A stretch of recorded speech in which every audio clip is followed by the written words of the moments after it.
अस्सलाम वालेकुम नाज़रीन, आप देख रहे हैं उर्दू पॉइंट और मुझे कहते हैं तजम्मुल बुखारी। हमारे साथ मौजूद हैं पंजाब असम्बली में डिप्टी अपोजिशन लीडर मोइनुद्दीन रियाज कुरैशी साहब।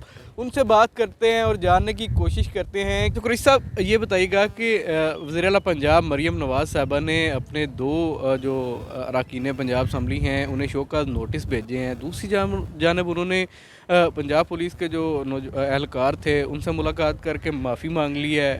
बगैर जवाब आया ही उन्होंने माफ़ी मांग ली है। क्या समझते हैं? मैं इसका सिर्फ यही कहूँगा कि इंसाफ होता हुआ दिखाई देना चाहिए।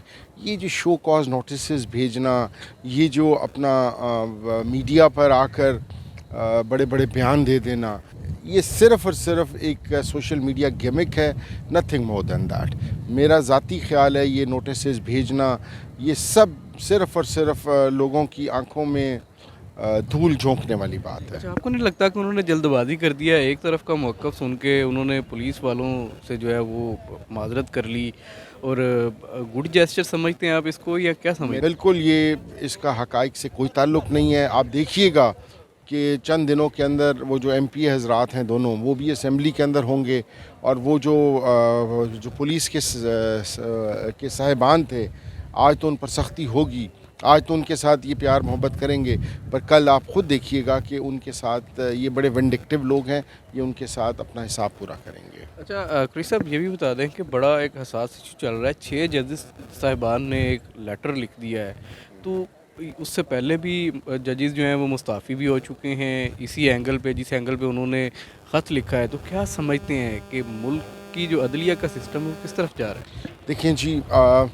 सेकेंड वर्ल्ड वॉर के अंदर जब बिल्कुल पूरी दुनिया तबाही के दहाने पर थी, तो किसी ने विंस्टन चर्चिल से पूछा, जो उस वक़्त के प्राइम मिनिस्टर थे, उन्होंने कहा कि क्या हम अपना मुल्क दोबारा अपने पाँव पे खड़ा कर लेंगे? उसने कहा, जाओ जाकर देखो कि हमारी अदालतें इंसाफ दे रही हैं क्या।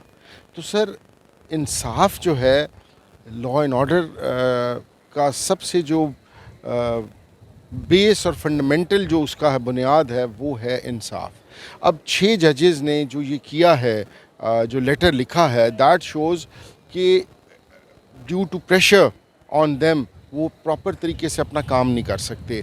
अब हमने अभी मीडिया टॉक में भी ये बात कही है कि हम इंतज़ार कर रहे हैं और हम रिक्वेस्ट कर रहे हैं to the chief justice supreme court of Pakistan कि इन 6 जजेस ने जो ख़त लिखा है इसका जवाब दें हमें।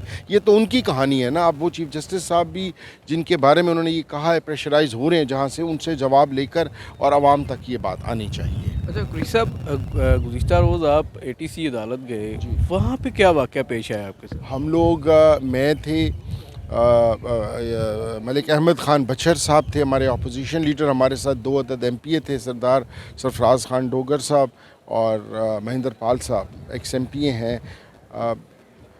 बिल्कुल जिस तरह हर कोई मिल रहा था, हम अंदर गए ATC कोर्ट के अंदर, हमारी उनसे मुलाकात जारी थी, बिकॉज़ सेनेट के इलेक्शन के अंदर हम उनकी इनपुट लेना चाह रहे थे, उनसे गाइडेंस लेना चाह रहे थे कि यकदम आउट ऑफ द ब्लू, और ये ख़ुद माना उन्होंने, अपना जो बेगम यास्मीन राशिद साहिबा थी उन्होंने भी माना, और साथ ही अपना इजाज़ चौधरी साहब ने भी माना कि 11 महीनों में कभी भी इस तरह का मिसचिफ नहीं क्रिएट हुआ, इस तरह की न्यूसेंस नहीं क्रिएट हुई।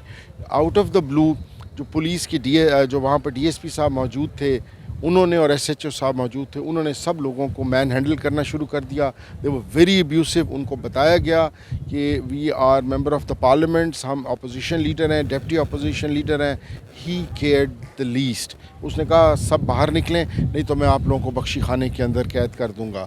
ये फिर जज साहब ने इंटरवीन किया और फिर हमें वहाँ पर खड़ा। आपने ये मामला जो है अवाम में भी उठाया था, स्पीकर साहब ने और सूबाई वज़ीर ने भी इसके ऊपर आपको यकीन दहानी कराई थी कि आइंदा ऐसा नहीं होगा, तो क्या आप मुतमईन हैं? मुतमईन तो जी, अब उन्होंने ये फ़ैसला किया है कि वो बजाय को कमेटियाँ बनाने के, वो उनसे एक रिपोर्ट तलब करेंगे। अब लेट्स सी वो रिपोर्ट आती है, उसके अंदर उनका क्या मौक़िफ़ है और उसके ऊपर क्या ऐसा स्ट्रिक्ट कदम लिया जाता है कि ताकि इस तरह के वाक़यात रिपीट ना हों। अच्छा कुरैशी साहब, ये बताइएगा कि पंजाब में आपकी जो जमात है उसमें फॉरवर्ड ब्लॉक बनाने की खबरें आ रही हैं, और आपकी अपनी जमात के बंदे ही कह रहे हैं कि पंजाब में फॉरवर्ड ब्लॉक बन चुका है, तो क्या ऐसा है? देखिए, मैं आपको बताऊं जी, कोई फॉरवर्ड ब्लॉक नहीं है। बिलीव यू मी, मेरी गलत बयानी की आदत नहीं है। کوئی فارورڈ بلاک نہیں ہے, سب متحد ہیں, اور سب جو پی ٹی آئی کے جو چیئرمین صاحب نے کینڈیڈیٹس دیے ہیں سب انہی کو ووٹ دیں گے. آئی آنیسٹلی بلیو شیر افضل خان مروت صاحب ایک سینئر پارٹی کی قیادت ہیں, میرے خیال میں ان کو کچھ سمجھنے کے اندر یا ان تک جو بات نیریٹ کی گئی ہے اس کے اندر کوئی کنفیوژن تھی, ایسی کوئی بات نہیں. اچھا, آپ کو کیا لگتا ہے کہ شیر افضل خان مروت صاحب جو ہیں وہ اوور کانفیڈنٹ ہیں یا مس گائیڈڈ ہیں؟ آئی تھنک اس ٹاپک, اس ایشو کے اوپر میرا ذاتی خیال ہے کہ ان کو شاید مس گائیڈ کیا گیا ہے, یا ان تک جو بات پہنچی ہے وہ صحیح طریقے سے نریٹ ہو کر نہیں پہنچی.